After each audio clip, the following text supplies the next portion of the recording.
Think of World Pride as like the Olympics to Pride. 2019 is a special year because we will be hosting World Pride for the 50th anniversary of Stonewall.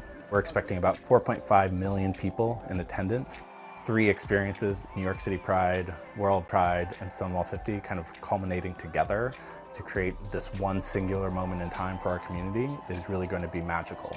We're having the opening ceremony, which will be held at Barclays in Brooklyn.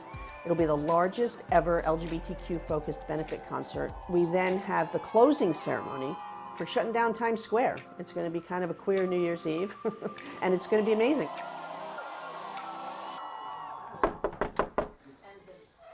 Welcome to the Pride office. Heritage of Pride is the nonprofit organization behind all of the New York City Pride events since the 80s. We're in a basement. I think at first it started as just like storage space, but it's a great location in the West Village, right on Christopher Street where the march takes place. So it's a really kind of iconic and historical space. We've had it since the early 90s. Chris led the rebranding of Heritage of Pride to NYC Pride, a name that has resonated for the past 10 years. I came out to my mom when I was 17. We had just so happened to stumble upon the New York City Pride March when visiting New York City. And it was this like really pivotal moment where I realized I was part of something much larger than anything I ever anticipated.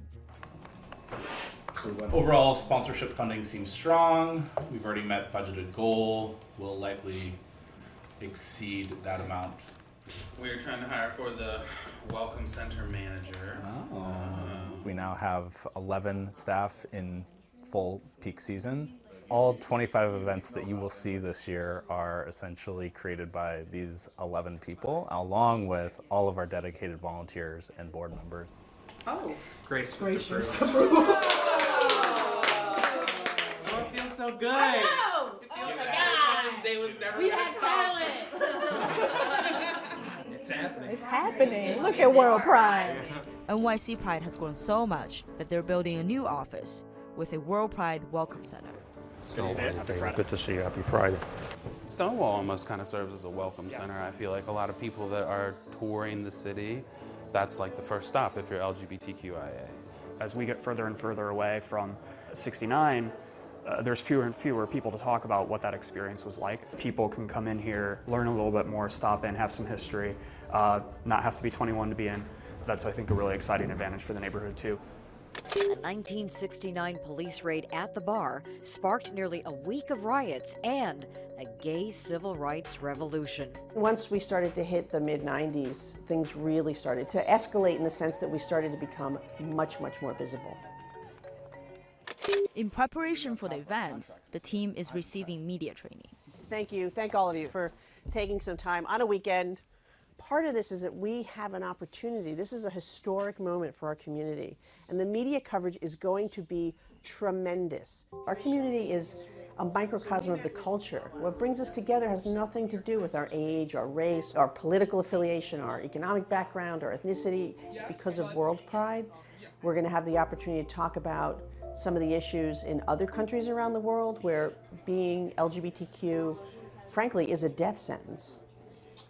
I actually got my asylum granted here in the United States. Julian, one of the volunteers, was an activist in Malaysia, their native country, where they experienced hate crimes firsthand. I was surrounded by 13 police officers. They were mocking me for my gender identity, and one of them actually pointed a gun to my face and told me that he would not hesitate to use it against me. Now, they're continuing their volunteer work here with a green card. I oversee a huge operations team. There are about 120 of us on the team. There is a full-time events coordinator, and there's also an event manager. Everyone else is a volunteer.